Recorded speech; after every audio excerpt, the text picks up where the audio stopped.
जय हिंद। कैसे हैं? पिछली वीडियो में हम लोगों ने पढ़ा कि मोललता और मोललता के बारे में। अब पढ़ेंगे हम मूल प्रभाज के बारे में। मूल प्रभाज क्या होता है, ठीक है? तो देखिए, सबसे पहले हम समझेंगे मूल प्रभाज में एक विलयन होगा।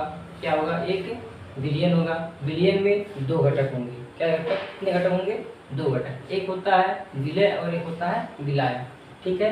तो विलयन में किसी घटक के मूलों की संख्या, विलयन में किसी घटक के मूलों की संख्या और उस विलयन में उपस्थित सभी घटकों के मूलों की संख्या के अनुपात को हम मूल प्रभाज कहते हैं, ठीक है? यहाँ पे जैसे मान लिया जाए एक विलयन है और विलयन में क्या है? विलय और विलायक दोनों रहते हैं। उसमें से चाहे विलय के मूलों की संख्या हो चाहे विलायक के मूलों की संख्या हो, दोनों और उसके और सभी विलयन में जितने भी घटक होंगे यानी विलय और विलायक दोनों का योग, ठीक है, और दोनों का अनुपात कर देंगे तो हमारा क्या कहलाएगा? विलयन की मूल प्रभाज कहलाती है। जैसे यहाँ पे बताया गया, देखिए यहाँ पे विलयन के किसी घटक के मूलों की संख्या और विलयन में उपस्थित उसके सभी घटकों के मूलों की संख्या के अनुपात को विलयन की मूल प्रभाज कहते हैं। विलयन की मूल प्रभाज कहते हैं।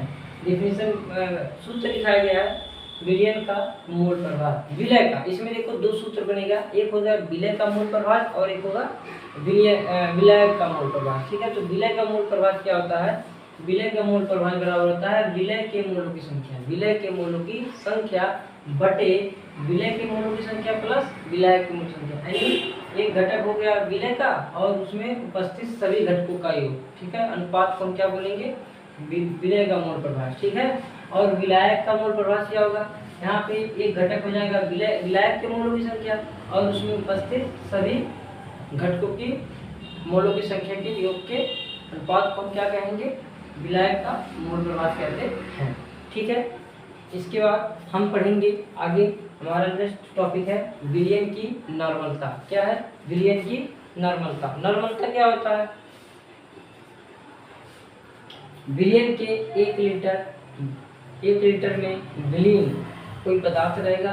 विलयन के 1 लीटर में विलीन पदार्थ के तुल्यांकों की संख्या विलयन की नॉर्मलता कहलाती है। जैसे यहाँ पे देखिए विलयन की नॉर्मलता, विलयन के 1 लीटर में विलीन पदार्थ के तुल्यांकों की संख्या विलयन की नॉर्मलता कहलाती है।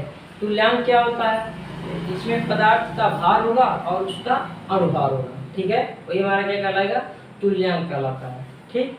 तो यहाँ पे देखिए विलयन की नॉर्मलता बराबर हमारा फॉर्मूला बन रहा है, सूत्र बन रहा है पदार्थ के तुल्यांकों की संख्या, पदार्थ के तुल्यांकों की संख्या बटा विलयन का आयतन लीटर में, ठीक है? ये हमारा हो गया नॉर्मलता और मूल प्रभाज। अब हम अगला टॉपिक पढ़ेंगे तंत्र संकरण। इसका इंग्लिश होता है डाइल्यूशन इक्वेशन, ठीक है? तंत्र संकरण क्या होता है इसके बारे में हम लोग जानेंगे। तो देखिए यहाँ पे किसी पदार्थ के विलयन में अधिक विलायक मिलाने पर उसे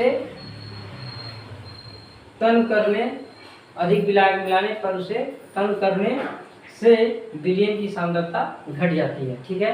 यानी कोई हमारा क्या रहेगा?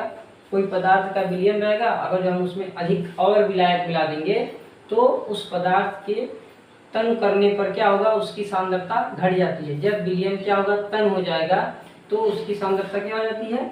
घट जाती है, ठीक है? जब घट जाती है तो किसी विलयन को तन करने से विलयन की सांद्रता में होने वाले परिवर्तन की गणना निम्नलिखित तंत्र संकरण के द्वारा करते हैं, ठीक है? तो देखिए उसमें तंत्र संकरण मतलब कितना हुआ? तन हुआ है। इसके बारे में हम उसकी गणना करने के लिए हमें यहाँ पे संकट दिए गए हैं, इस संकट के द्वारा हम वैल्यू निकालते हैं, ठीक है?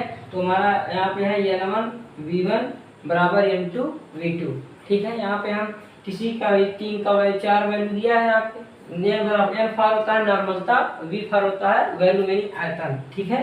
तो यहाँ पे 4 वैल्यू दिया गया है, चारों वैल्यू में से हमको 3 वैल्यू मिलेगा, 3 का मान मिलेगा और 1 का वैल्यू में निकालना रहेगा।